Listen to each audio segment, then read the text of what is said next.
Electromagnetic waves. Electromagnetic radiation is a way energy travels through space. तो हमारे पास space में जहाँ पर कोई किसी चीज़ के ट्रैवल करने के लिए मीडियम नहीं होता, वहाँ पर हमने देखा कि हमारी जो एनर्जी है वो एक जगह से दूसरी जगह पर ट्रैवल कर सकती है, मतलब उसको कोई मीडियम की ज़रूरत नहीं होती। तो इलेक्ट्रोमैग्नेटिक रेडिएशन भी एक ऐसा वे है जिसके ज़रिए एनर्जी ट्रैवल करती है। जैसा कि हमारी फायर से जो हीट ट्रैवल करती है सराउंडिंग की तरफ, हमारे सन से जो एनर्जी हमारी ज़मीन तक पहुंचती है, एक्स रेज का सफ़र करना और माइक्रोवेव का ट्रैवल करना, ये तमाम के तमाम एनर्जी के ट्रैवल करने का एक मेथड है। और all forms share wave like properties, और ये जो मूव करती हैं, प्रोपेगेट करती हैं, ये वेव के जैसी मोशन के साथ प्रोपेगेट करती हैं। Now the question is water wave. Wave जो है वो बेसिकली डिस्टर्बेंसेस हैं, ठीक है, या वाइब्रेशन हैं, जिनमें कुछ हमारे पास एम्पलीट्यूड होगा, क्रस्ट बनेगा और ट्रफ बनेगा, ठीक है। जैसा कि हमने समुद्र में देखा कि कुछ वेव्स होती हैं, कि कुछ हमारा जो वो समुद्र का पानी है वो मेन सतह से ऊपर होता है और उसी का दूसरा पार्ट मेन सतह से नीचे होगा, ठीक है। तो एक सेंटर पॉइंट है हमारे पास, ठीक है, फॉर एग्जांपल ये वाला। तो कुछ पॉइंट ऊपर होते हैं और कुछ नीचे होते हैं, और इसी डिस्टर्बेंस की वजह से वो वेव मूव करती है और वो एनर्जी भी उसी के साथ मूव करती है। अगर हम बात करें इलेक्ट्रोमैग्नेटिक वेव्स की, तो जैसा कि इसके नाम से ज़ाहिर है कि दो नामों पर मुश्तमिल है। इलेक्ट्रोमैग्नेटिक मतलब इसमें कुछ इलेक्ट्रिक फील्ड होता है और साथ में इसके कुछ मैग्नेटिक फील्ड होगा। तो इलेक्ट्रोमैग्नेटिक वेव जो है उसमें दो वेव्स होंगी जो कि ऑसिलेट करते हैं एक दूसरे के perpendicular and can travel without medium. उनको ट्रैवल करने के लिए किसी मीडियम की ज़रूरत नहीं होती। फॉर एग्जाम्पल अगर जो इलेक्ट्रिक फील्ड है वो यहाँ पर है, तो उसका मैग्नेटिक फील्ड यहाँ पे होगा। वो दोनों एक दूसरे के परपेंडिकुलर होते हैं, जैसे कि हमने यहाँ पर दिखाया हुआ कि एक हमारे पास स्ट्रेट लाइन में वेव है, ठीक है, जो कि एम्पलीट्यूड है इलेक्ट्रिक फील्ड का, और एक इसके 90 के एंगल के ऊपर, ठीक है, ये मैग्नेटिक फील्ड की लाइन है, और ये जो इसकी हाइट होगी ये मैग्नेटिक फील्ड का एम्पलीट्यूड है। तो बेसिकली दोनों एक दूसरे के 90 के एंगल के ऊपर ट्रैवल करते हैं या मूव करते हैं।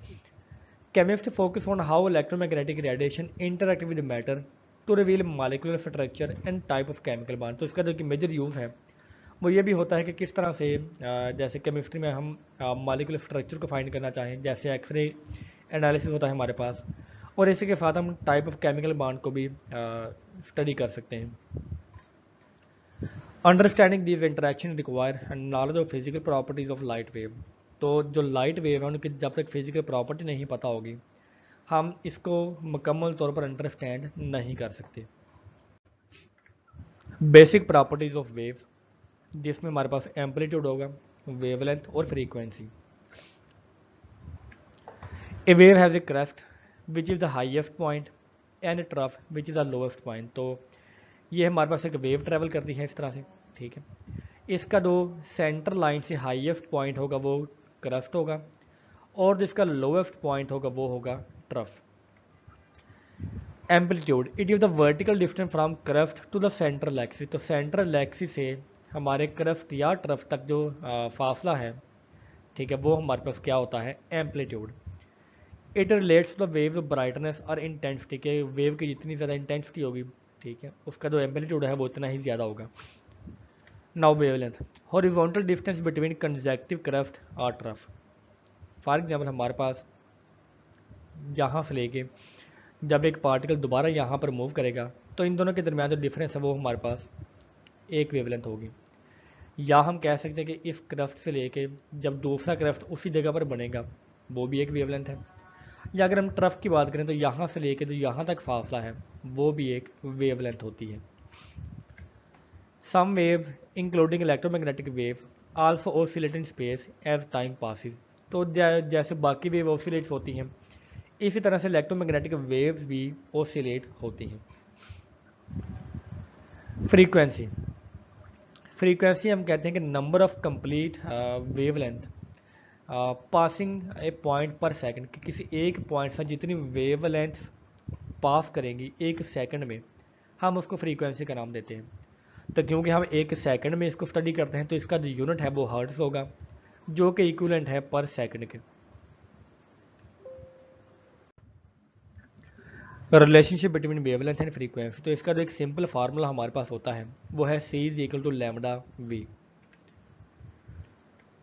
इसी क्वेश्चन में जो लैम्डा है वो वेवलेंथ को शो करेगा और इसका यूनिट मीटर्स में होता है या कोई भी लेंथ का यूनिट हो सकता है, और वी हमारे पास फ्रीक्वेंसी है जिसका यूनिट हर्ट्ज होता है जो कि पर सेकंड के इक्वल होता है। देयर प्रोडक्ट इज कांस्टेंट सी, इन दोनों की जो प्रोडक्ट है, ठीक है, इलेक्ट्रोमैग्नेटिक वेव्स की, वो कांस्टेंट सी के बराबर होता है। और जैसा कि हम जानते हैं कि सी एक स्पीड ऑफ लाइट का कांस्टेंट है जो कि 3.001 मल्टीप्लाई बाई 10 की पावर 8 मीटर होता है, मीटर पर सेकंड होता है। This relationship reflects an important fact that all electromagnetic radiations regardless of wavelength or frequency travel at the speed of light। तो उनकी वेवलेंथ या फ्रीक्वेंसी जो मर्जी है, जब वेवलेंथ और फ्रीक्वेंसी को हम मल्टीप्लाई करते हैं तो वो हमेशा स्पीड ऑफ लाइट के इक्वल आता है।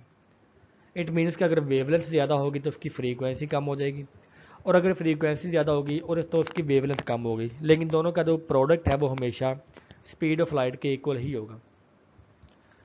Now period, the last quantity we will discuss is the period of a wave, कि वेव का पीरियड से क्या मुराद है।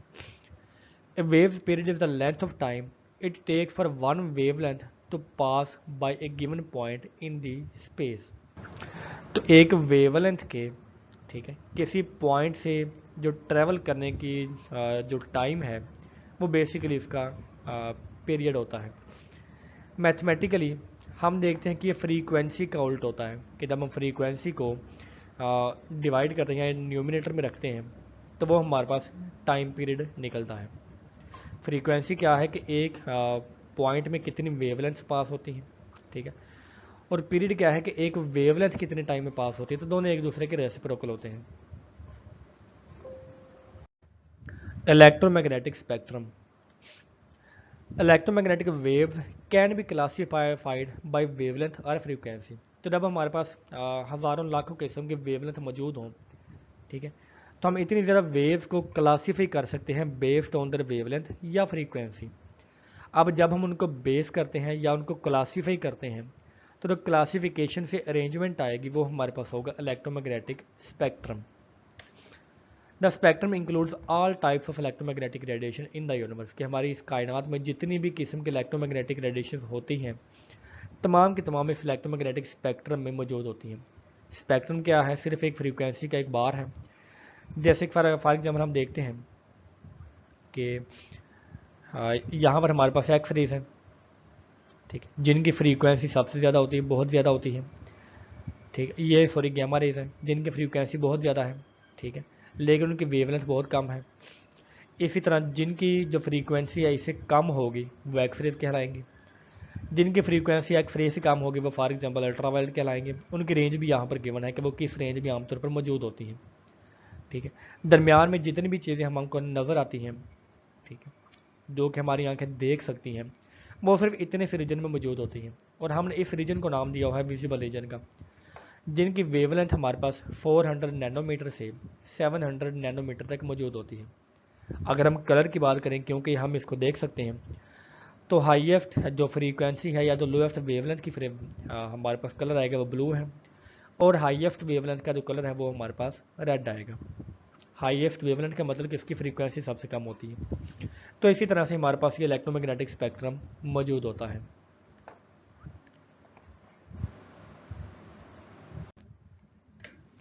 Quantization of energy and the dual nature of light.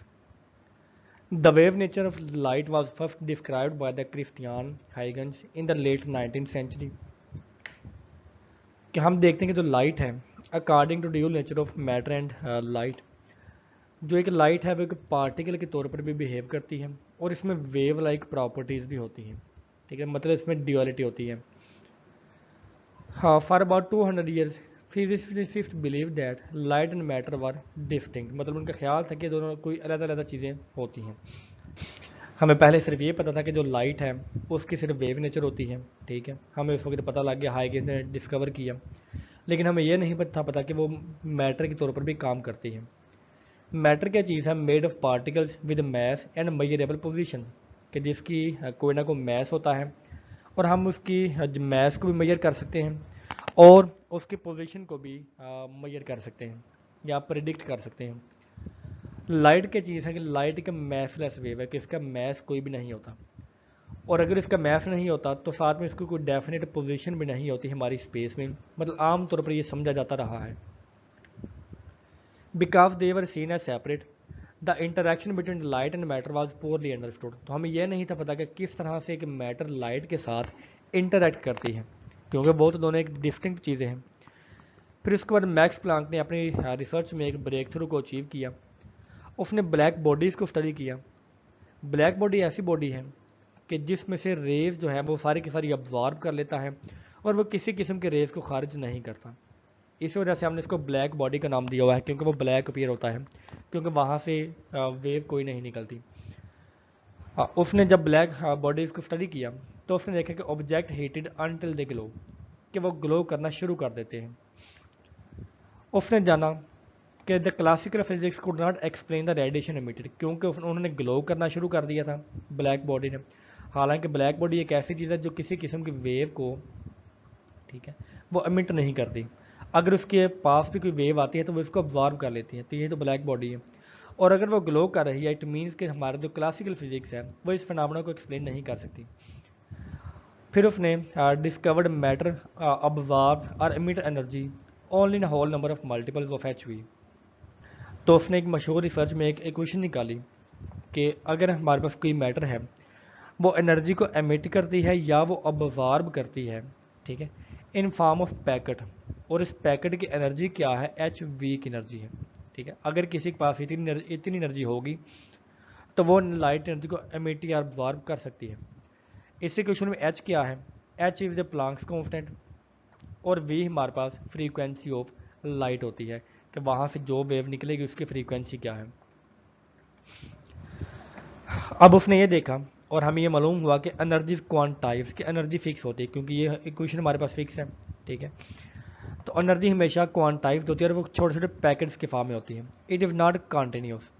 Energy ने अगर एक जगह से दूसरी जगह ट्रैवल करना है तो वो छोटे छोटे पैकेट्स की फॉर्म में इस तरह से कनेक्ट ट्रैवल करती है। Not continuous, it is transfer in discrete packets called quanta, ठीक है, या क्वांटम में की फॉर्म में वो ट्रैवल करती है। हम इसको फोटॉन का नाम भी देते हैं। बिल्कुल इसी तरह जैसे कि पेनीज है, ठीक है, वो जो पेनीज का स्मॉलेस्ट यूनिट है वो क्या है, 1 Saint.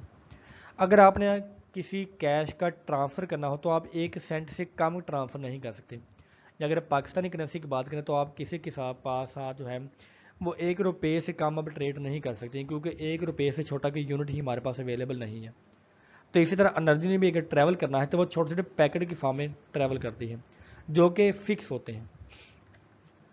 Similarly energy can not be transferred in less than 1 quantum, तो 1 क्वांटम से कम एनर्जी के साथ वो ट्रैवल नहीं कर सकती। इसका इम्पैक्ट यही हुआ कि Planck's discovery showed that light is behave both wave like and particle like, ठीक है। तो उसने basically dual nature of light को प्रोपगेट किया और उसको कह लेंगे एक्सप्लेन किया उसने, या उसकी तरफ उसने राह दिखाई। The photon, Planck's discoveries led to the identification of the photon which is the elementary particle और क्वांटम ऑफ लाइट। तो लाइट का जो मिनिमम यूनिट ऑफ एनर्जी होता है, ठीक है, हम उसको क्वांटम कहते हैं, ठीक है, या उसको वो फोटॉन भी कह सकते हैं अगर वो पार्टिकल है तो। फोटॉन कैन बी अब्जॉर्ब्ड और emitted by atoms and the molecules. तो मोस्टली जो एटम और मॉलिक्यूल हैं वो जब एनर्जी को अब्जॉर्ब या एमिट करते हैं तो वो in the form of photons करते हैं। Photon absorption, entire photon energy transfer to the atom और मॉलिक्यूल। तो जैसे कि ये कि एनर्जी का पैकेट होता है, तो अगर किसी एटम या मॉलिक्यूल ने इसको ऑब्जॉर्व करना है तो ये पूरे के पूरे फोटॉन को ऑब्जॉर्व करेगा। ऐसा नहीं होता कि वो आधे फोटॉन को ऑब्जॉर्व करे और बाकी आधे को वैसे ही रिलीज़ कर दे, ठीक है। तो ये फ्रैक्शन में ऑब्जॉर्प्शन नहीं होती बल्कि वो एंटायर फोटॉन होती है। इसी तरह जो फोटॉन की एमिशन है वो जब एनर्जी रिलीज होगी, ठीक है, तो वो in the form of photon होगी। The emitted photon energy equals the exact energy loss of the atom और मॉलिक्यूल। तो जितनी एटम या मॉलिक्यूल अपनी एनर्जी लॉस करेगा फोटान की एनर्जी भी उसके बराबर ही होगी, वो उससे कम या ज़्यादा नहीं हो सकती, क्योंकि वो in the form of packet होती है।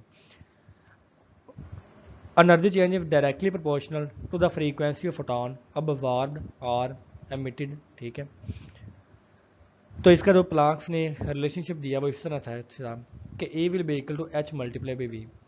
यहाँ पर एच क्या है, ये प्लांक्स का कांस्टेंट है, और वी क्या है, ये फ्रीक्वेंसी ऑफ लाइट है। ठीक है, या फोटान की वो फ्रीक्वेंसी जिसके ज़रिए वो ट्रैवल करता है। सो इलेक्ट्रोमैग्नेटिक रेडिएशंस में हमने देखा कि electromagnetic radiation is described by the amplitude which is the brightness, या उसकी जो इंटेंसिटी है, हम उसको वेवलेंथ के ज़रिए, फ्रीक्वेंसी के ज़रिए और पीरियड के ज़रिए उसको डिफाइन करते हैं। ठीक है, फिर हमने ये देखा कि इस रिलेशनशिप से कि E is equal to h v, ये हमारे पास एनर्जी फ्रीक्वेंसी का रिलेशनशिप होता है कि हमारी जो एनर्जी है वो डायरेक्टली प्रोपोर्शनल होती है frequency of the electromagnetic radiation. इसी की बेस के ऊपर हमने अर्ली 20s में देखा प्लांक्स के एक्सपेरिमेंट के ज़रिए कि एनर्जी क्वांटाइज्ड है, और वो एक छोटे छोटे पैकेट्स की फॉर्म है जिनको हम फोटान कहते हैं, वो ट्रैवल करते हैं। तो एनर्जी इन डिस्क्रीट पैकेट्स हमारे पास मौजूद होती है। इसी की वजह से हमारे पास जो मज़ीद रिसर्च आगे बढ़ी, और हमने ये देखा कि लाइट वेव के तौर पर भी काम करते हैं और वो पार्टिकल के तौर पर भी काम करती है। इट मीन्स कि उसमें duality of light and matter होती है। जो उसमें पार्टिकल्स होंगे, जब लाइट एक पार्टिकल के तौर पर बिहेव करेगी तो हम उसको फोटान का नाम देते हैं। Photon carry discrete energy packet call the quanta. तो फोटान के अंदर जो जब वो ट्रैवल करते हैं तो उनके पास जो एनर्जी होगी हम उसको क्वांटा का नाम देते हैं। When a photons are absorbed, their energies are transferred to the atom or molecule। ठीक है, तो एनर्जी जो है वो एटम या मालिक्यूल के अंदर जाएगी क्योंकि फोटान अब्जॉर्ब हुआ है, और अगर फोटान की एमिशन हो तो एटम या मालिक्यूल से एनर्जी बाहर जाएगी।